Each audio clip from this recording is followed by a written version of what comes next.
one of the biggest detriments to water quality is the stormwater runoff, the runoff coming off of our streets. Things like heavy metals that come from brake pads and from metal parts in the car.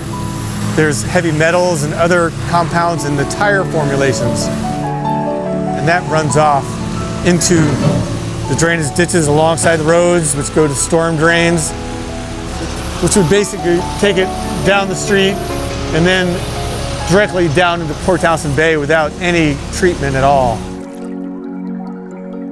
To help alleviate the problem and mitigate the pollution in the bay, we can put in rain gardens. And so rain gardens are really just deep depressions, and then we're going to fill this depression back up with a sand and compost mix that will filter out any contaminants and soak it into the ground. That's the biggest concern, is to get it soaked into the ground so it's not running off to the catch basins and going down to the bay. We put this rain garden in right at a corner where it can intersect the runoff coming down this whole side of the street, and also it's going to capture the runoff coming from the street up there, and that will also flow into our rain garden. We've excavated down 2 feet, and we're going to gravel up along the roads, and so the water will funnel down into the soil.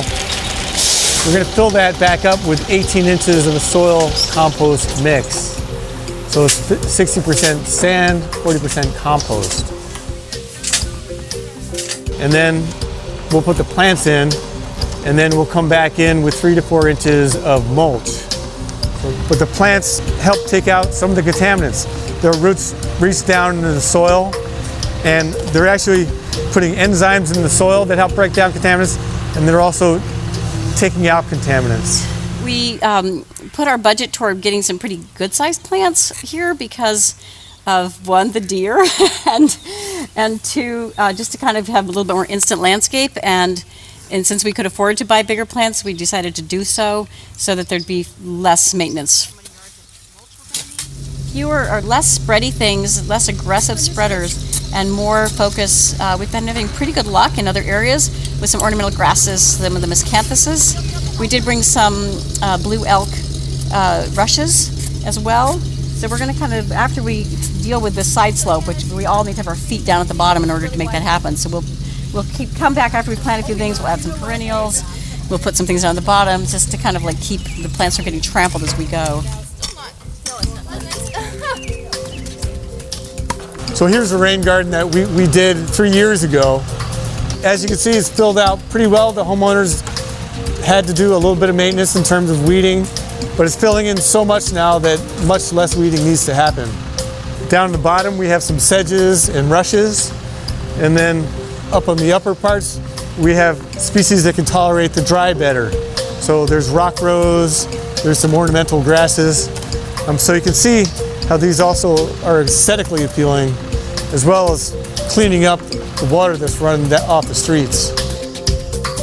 The rain gardens that we've done here are fairly large because it picks up a lot of the street runoff. But people can do these themselves on a smaller scale to get runoff from their driveway and also from the street in front of their house. A typical homeowner scale one that's probably 14 feet by 14 feet might cost $500 to $600 for the plants, and maybe $400 or $500 for the excavation, unless you had a nice work party and had a lot of friends willing to dig a nice deep hole. At our Puyallup Research Station, we have 16 rain gardens set up. We also have soil mesocosms, looking at different soil mixtures to see which soils work best. So the research is done and is out there, and we're continuing to refine that research to look for what other contaminants that these are effective in removing. But the main ones we're finding are removed well by rain gardens.